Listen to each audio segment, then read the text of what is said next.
bibigyan ng pagkakataon para makabawi.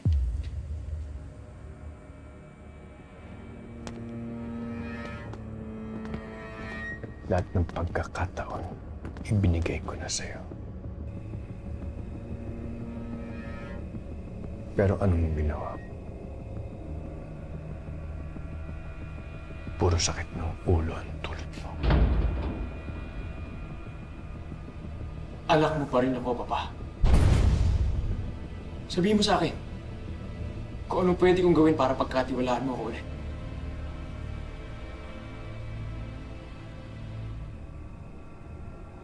Wala. Wala? Anong ibig mong sabihin wala? Wala na akong kailangan sa iyo, Calvin.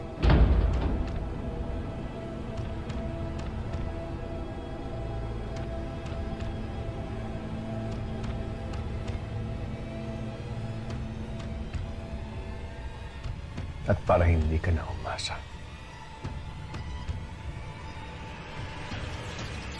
tatapatin na kita.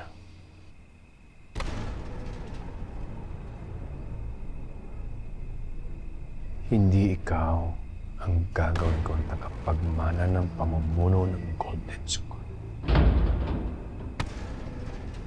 Anong sabi mo? Pawiin mo siya mo! Pawiin mo! Bitawan niyo!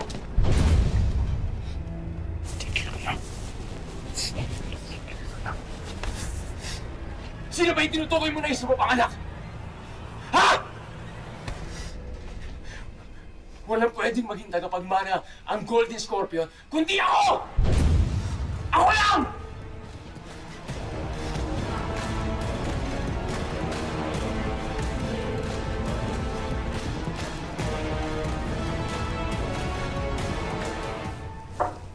Masisisi mo ba ako?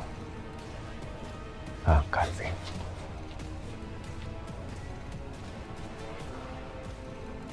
Puro na lang sakit ng ulo ang dala mo sa sindikato.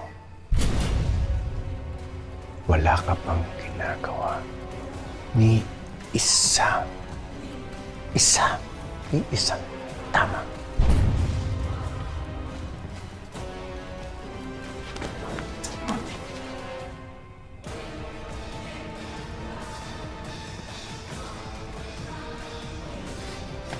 Tonyo!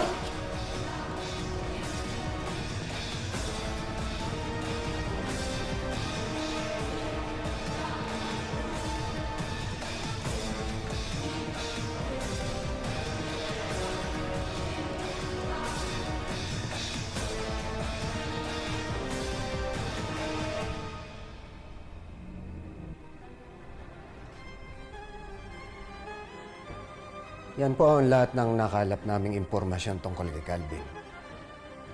Mahilig sa babae, mainitin ang ulo, walang kinakatakutan. At marami rin po siya naging kaso.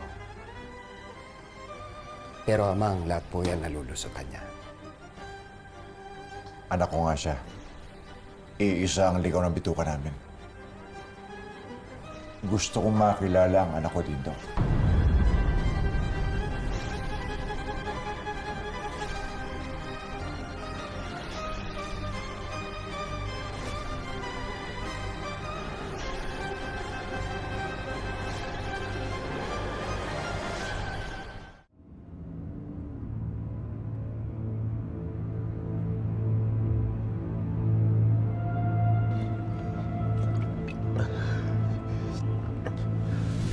Wala ka nang ginawang tama.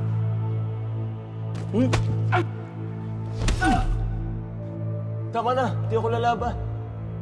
Ikaw ang pinakamahina, pinakatonto. Alam mo bang isa kang kahihiyan? Ha? Ha?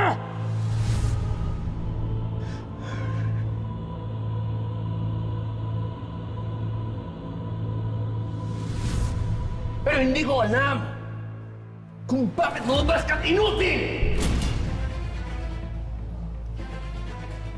Nagsisisi ako naging anak pa kita.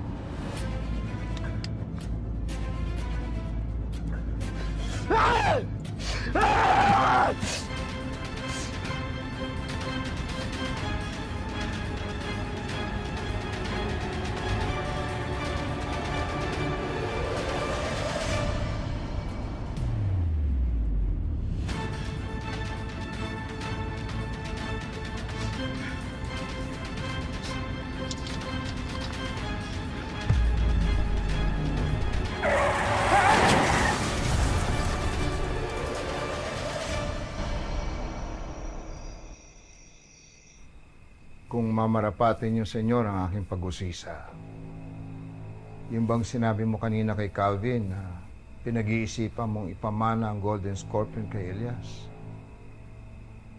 Sa tingin niyo ba naman ay tatanggapin ito ni Elias? Sino naman ang makakatanggi sa buhay na meron ako?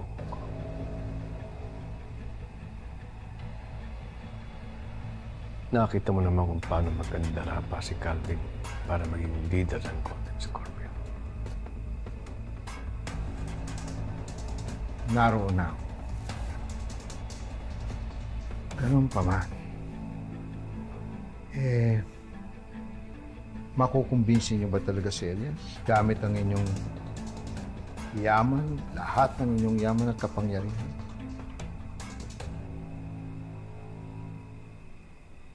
Lalo na pag nalaman niya ang totoo.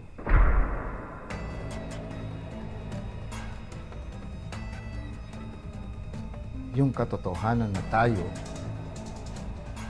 at ikaw bilang leader ng Golden Scorpion, tayo ang nasa likod ng pagtatakip ng krimeng ginawa ni Calvin at ng grupo niya sa pamilya ni Elias. Ang Palanga Massacre ng kanyang asawa at anak.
Sino kayo?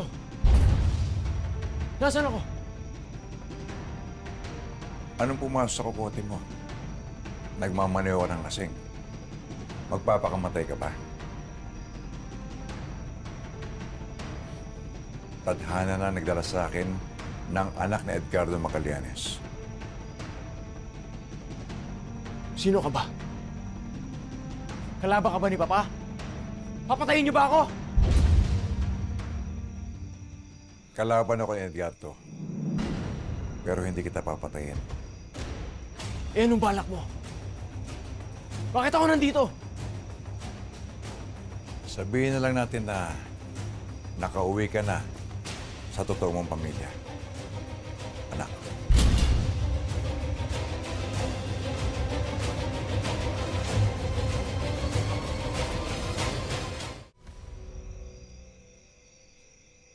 Anong sabi mo?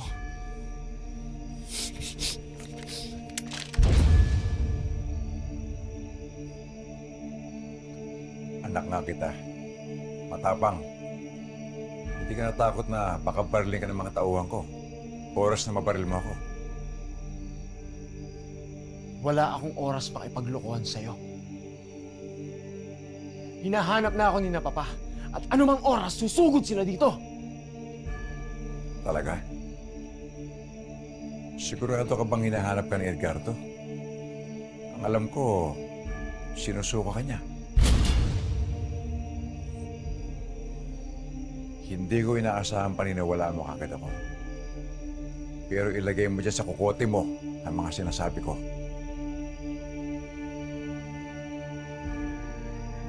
Hindi. Hindi kita kilala. Hindi mo ako anak. Pag tinanong ko si Papa, alam ko sasabihin niya anak niya ako.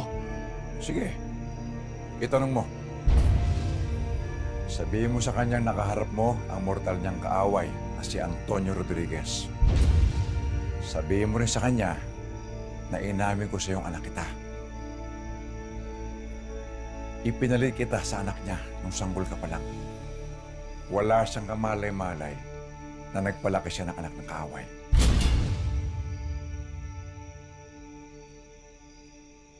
At tingnan mo ang reaksyon niya.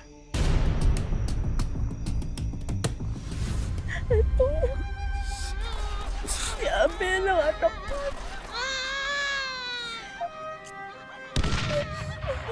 Pabayaan mo. Huwag ka na magkalala sa anak natin. Rosa! Rosa! Sama ko, Rosa!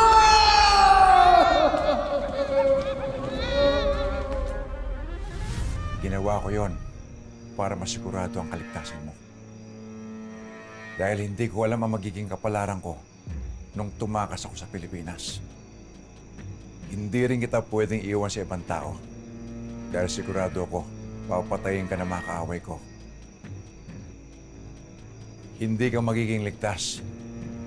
Kaya masakit man sa akin. Inilagay kita sa kamay na Edgardo. Para sa kaligtasan mo.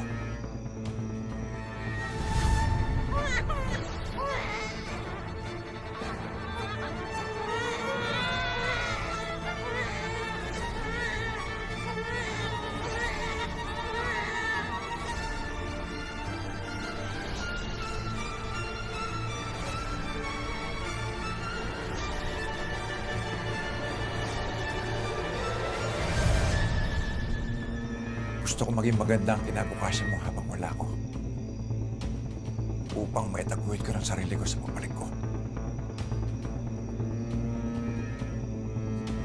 Anak, tingnan mo mga mata ko. Sabihin mo kung nagsisinungaling ako. Alam ko nasa loob mo. Alam ko kung anong kulang sa pagkatao mo. Kaya walang pakialam sa'yo sa Edgardo.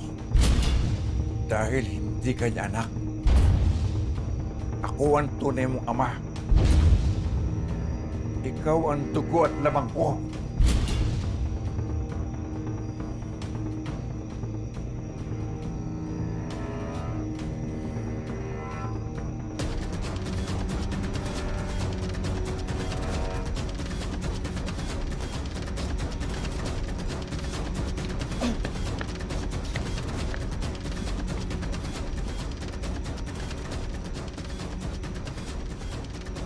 Amang, sa lahat po ng mga sinabi niyo, baka maulot po yung mga pinaplano niyo. Hindi gagawin ni Calvin yun. Hindi niya isusugal ang posisyon niya bilang tagapagmana ng Golden Scorpion.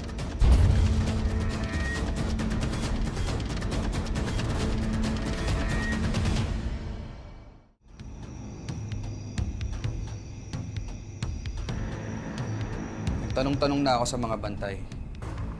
Pero pasikreto lang. Totoong may Antonio Rodriguez na nakalaban si Senyor noon.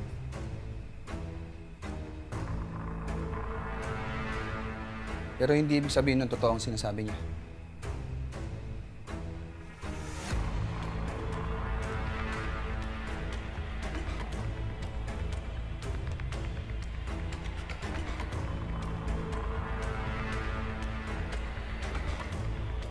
Calvin, hindi ngayon ang oras para magpa-apekto ka sa mga gustong bumilog sa ulo mo.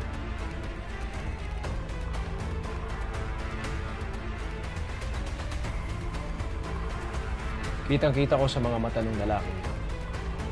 Siguradong sigurado siya sa mga sinasabi niya. Na ano? Na anak ka niya? Na hindi ka totoong anak ni Senyor? Manahimik ka! Huwag na huwag mong sasabihin kahit kanino yung mga sinabi ko sa'yo una. Habang inaalam ko pa kung ano ang totoo.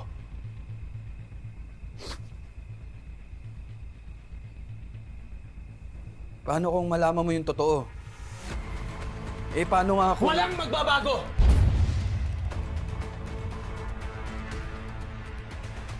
Walang makakahadlang sa akin.